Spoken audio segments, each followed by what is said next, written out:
आए खुदावंद, मेरे सताने वाले कितने बढ़ गए। वो जो मेरे खिलाफ उठते हैं बहुत हैं।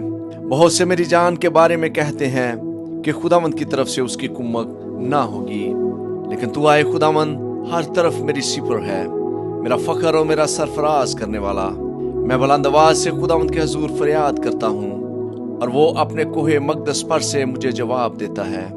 मैं लेट कर सो गया, मैं जाग उठा क्योंकि खुदावंद मुझे संभालता है।